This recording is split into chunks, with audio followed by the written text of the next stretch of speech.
Hello and welcome back to Badminton Insight. Now this isn't one of our usual tutorials or video sharing on-court tips, but we recently passed a huge milestone here on the YouTube channel. 100,000 of you have smashed that subscribe button. So we asked you on our Instagram and YouTube community tab for some questions, and in this video we're going to be answering some that we've picked out. Yeah, and make sure you stay tuned to the end of the video where we'll be sharing our giveaway to celebrate reaching 100,000 subscribers with you guys. So let's start out by answering our most asked question. So our most popular question by far was, when will you get married? Well, there's a bit of a story behind this. So for those that don't know, when we were on less than 10,000 subscribers, someone asked, are you guys married? And I was just commenting, I'd replied to a lot of comments and I was being a bit silly and I just said, we will when we get 100,000 subscribers. Now, I did not expect it to happen this fast. Become a bit of a joke since then, haven't it? Yeah, so ever since people were constantly reminding us, we mentioned it in our 50k Q&A just a few months ago, and yeah, this has just happened so quick. So obviously there's a backlog of marriages and venues due to COVID, and also I didn't realise how much weddings cost. So we have actually booked a venue. Do you want to? Yep, summer 2023, so it is booked in, we've kept our promise, but it's not just as soon as we hit 100k. Yeah. It is booked in, don't worry. Graham Morris has asked, are you going to vlog your wedding? What do you think? Maybe. We'll see. We'll leave it at that, I think. So last wedding related question is from Mr. Anand Parek, who asked, will we invite fans to our wedding? Probably not. I mean, hopefully people that are going to our wedding are fans, but I don't know. We'll see. Maybe if we get to 1 million subscribers by summer 2023, we'll invite some fans. Yeah? All right, let's move on to some different questions. Okay, so our next question is from Badminton Andy, who has asked, what have been the biggest surprises for you both over the last 12 months? Oh, good question, I like that one. I'm gonna give one good surprise and one bad surprise. Bad surprise, I think, is how much work this all is. I think combining YouTube with full-time training, and then we also both have part-time jobs as well, is a lot of work, isn't it? And then the good surprise, I think, are the opportunities and the people that we've met from starting this YouTube channel. So like our last few tournaments, the Belgium Challenge and the Hilo Open, we had people from the public coming to watch us play. We had line judges and umpires saying they watch all our videos. It was just amazing, and amazing to hear how you guys have found our YouTube channel, what you enjoy seeing from us, and yeah, just the positive impact it's had on lots of people. So it definitely makes it all worth it. Okay, so next question. We actually had a couple of these asking what our favourite YouTube videos are that we've made. You go first. Oh, difficult one. So I'd like to say I'm proud of all of them, but that's a lie. Oh. the first ones we did on our channel are awful. But it's sometimes fun to watch back and see how much we've kind of improved. Bit horrifying to watch as well. Yeah, we try and apply like how we apply ourselves in badminton. So like we come off a match, we see what we've done wrong and how we could have done better. We try and apply that to our YouTube stuff as well. So we'd like to say we definitely improved, and obviously we only have a week to kind of make these videos. What actual videos though? I'm going to say our shoe video, not our biggest viewed video, but I think we were creative around what could potentially be quite a dull, boring video.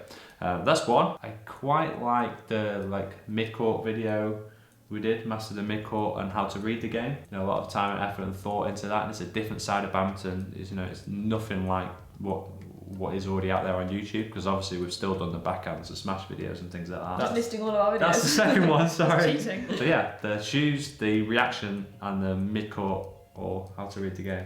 That's 4, sorry. So what are your top 3?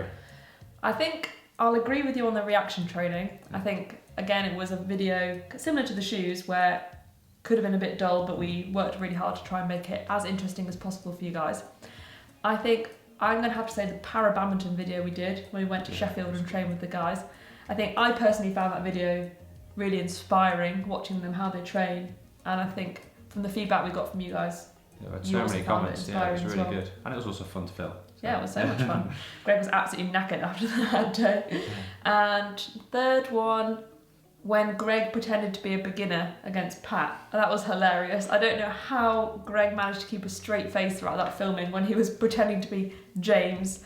I was giggling behind the camera or trying to keep a straight face as possible not to give it away, but Yeah, I think Greg did really well to not give it away. Okay, so our next question is from Olive Abraham, who said, "Congratulations, Greg and Jenny, a great achievement which you deserve." Very nice, thank you very much. And the question is, how much time does it take for you to make a video, and has it decreased from where you started? I definitely think we've improved our efficiency at making videos, but I'm not sure the total time has decreased, because I think where we're now maybe a bit quicker in some areas, we're putting more time into our planning and trying to do maybe something new for me for the editing every week. But to break it down, I'd say roughly for an 8-minute video, it takes us around 3 to 4 hours for the planning and research before we even get to the whole to film.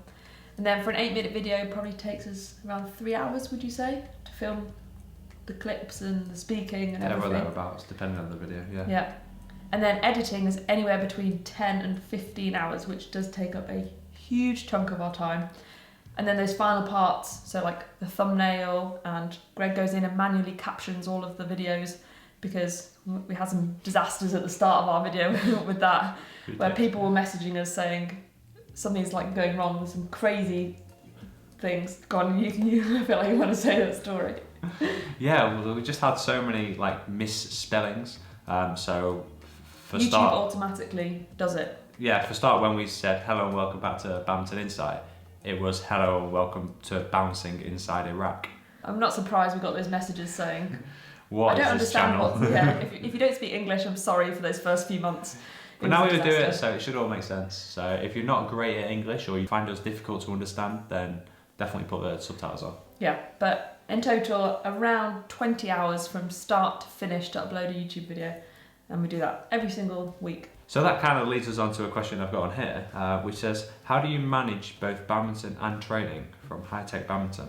Now, I would say we're quite organised. Like when we studied for 6 years, and like we were really organised then to be able to study and train. We use Notion and an app, which is really good for kind of just like planning our life and the business as such, and all our video scripts and things like that. And lots of hard work as well. Like you have to make sacrifices. When we were at university, we always said there's kind of 3 S's: the social, studies and sport. And you kind of can only do 2 really well. And it's kind of like, you know, we do make some sacrifices, like our evenings we don't spend just chilling out watching Netflix. Like as Jen said before, it's like it's so rewarding to see the impact we're having. So like we're just going to keep on doing it. Yeah, someone did actually ask us, are you now going to upload 2 or 3 videos a week because we've hit 100k? But as Greg just said, yeah, we're pushing ourselves to the limit just to get 1 video out a week. I think if we uploaded any more, then we'd be reducing the quality, and that's absolutely something we don't want to do. Yeah. So 1 video a week for now, unfortunately. Next question is from Earl Grey and Rice. Earl Grey and Rice? Yeah. Strange combination. Yeah, it is a bit. Who said, congrats, I've learnt a lot from your videos. Thank you very much. And they asked, what is more fun, going to competitions or making YouTube content? Can I cheat there and say making YouTube content at competitions? Is that allowed?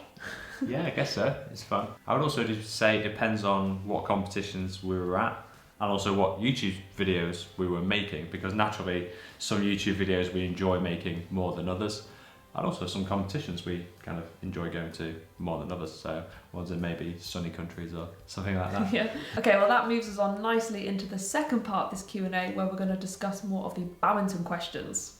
First one is from Stormy Nebula. He's asked a great question.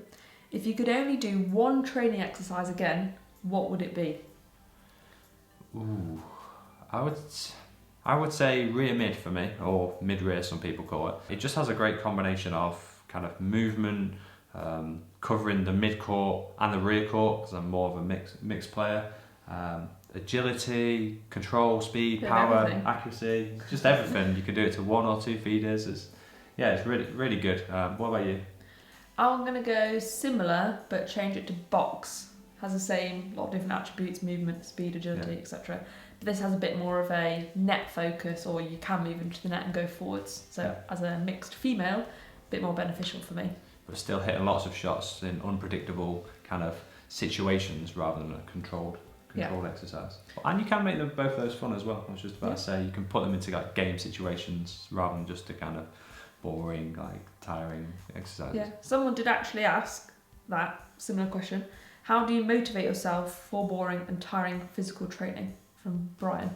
Um, Well, that's the first thing.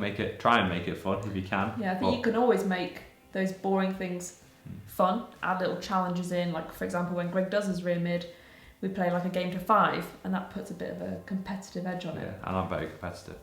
We're both on. But yeah, that's the first thing I'd say. Make it fun. It's good to have a good group of people around you where you can enjoy doing it even when it gets tough. And it's just that knowing that when you're doing these more hard graft exercises that you kind of have to do, it's knowing why you're doing it and what like it's going to get you to. So those long-term benefits. Yeah, so doing these are going to get you to a higher level, which ultimately is going to be more fun and more rewarding for you. So yeah, having that in your head the whole time. Yeah. Good answer. Thanks. Okay, so our next question is, what is the strongest player or pair that we've ever played against?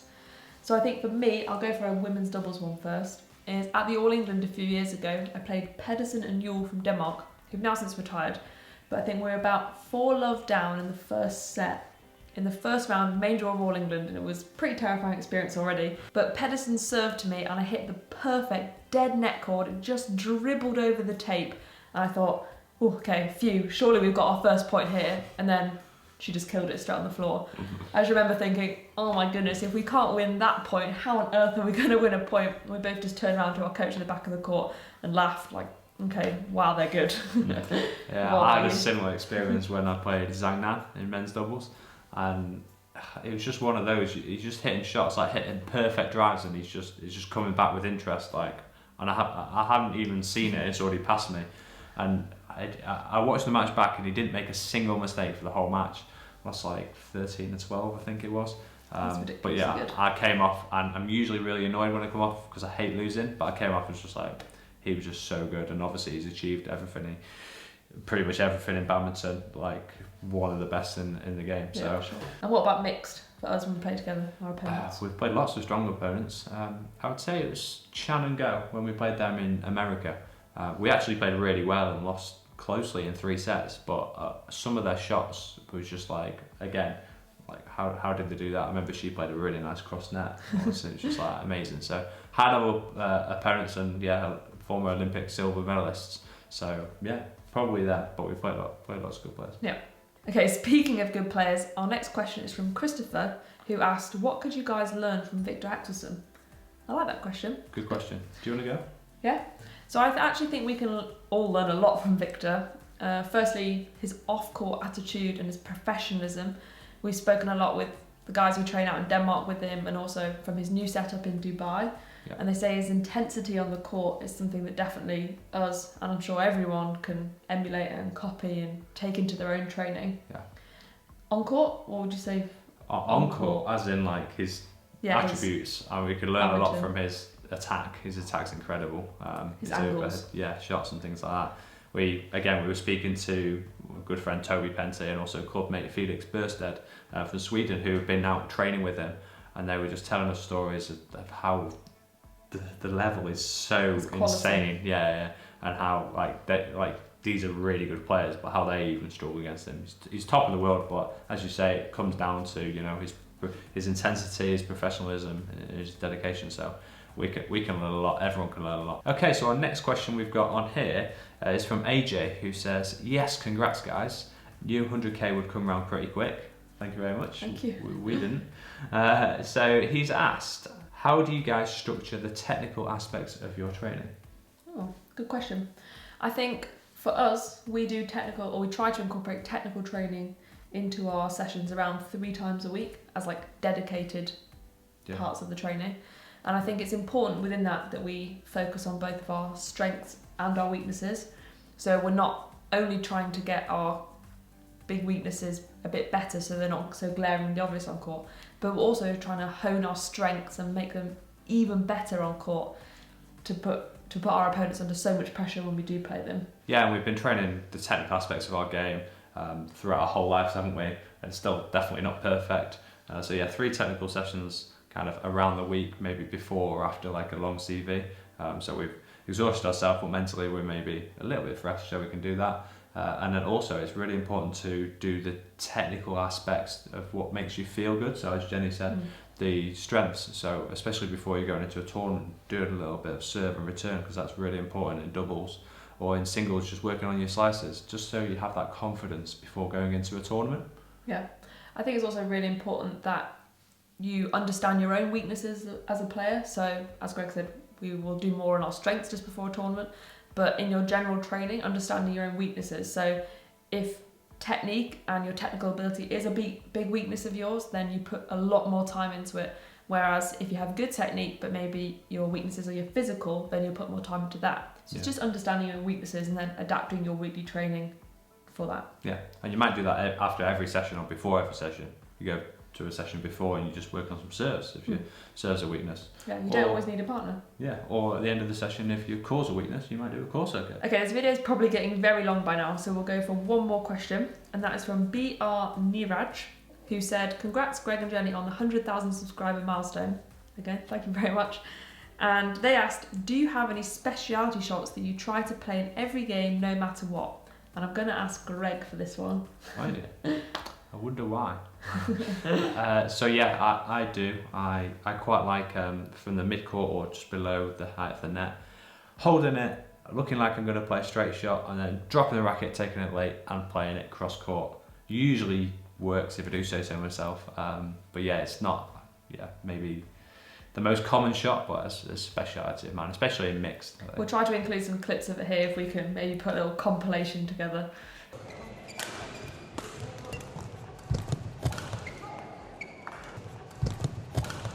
Okay, that was our last question. Thank you to everybody who asked us one. And now on to the best bit, the giveaway. We actually did a giveaway for 500 subscribers, 1,000, 10,000, 50,000 and now 100,000. Okay, so let's go through what you can win first and then we'll tell you how to enter. For the first time ever, we'll be having 5 winners of the giveaway. The top prize for one winner only is a huge 2 Victor Aura Speed 90S rackets, a brand new pair of Victor shoes, 3 sets of VBS 68 string, this Victor rucksack, a Victor/Badminton Insight hoodie, a Badminton Insight mug, and all of the products on our website. We then have 4 runner-up prizes where you'll win a Victor/Badminton Insight hoodie. Honestly, these are so comfortable. And we do also want to say a huge thank you to both Victor and TRME Sports for providing these amazing prizes. Yeah, both great companies and have sponsored us from the start of our channel. So we'd just like to say special thanks to them. Okay, so we have these amazing prizes. Now how do you enter? Well, it's so simple, free and available worldwide. All you need to do is like this video, subscribe to our YouTube channel and comment a video idea below that you'd like to see from us in the future. We'll be randomly choosing the 5 winners 1 week from now, so on Sunday the 5th of December. So make sure you keep an eye on your YouTube notifications, because if you've won, we'll reply directly to your comment. And good luck to everyone. We don't really know what to say now, because usually we would say smash the subscribe button and give the video a like, but obviously you've already done that to enter the giveaway, so we'll see you on our next video. Bye bye.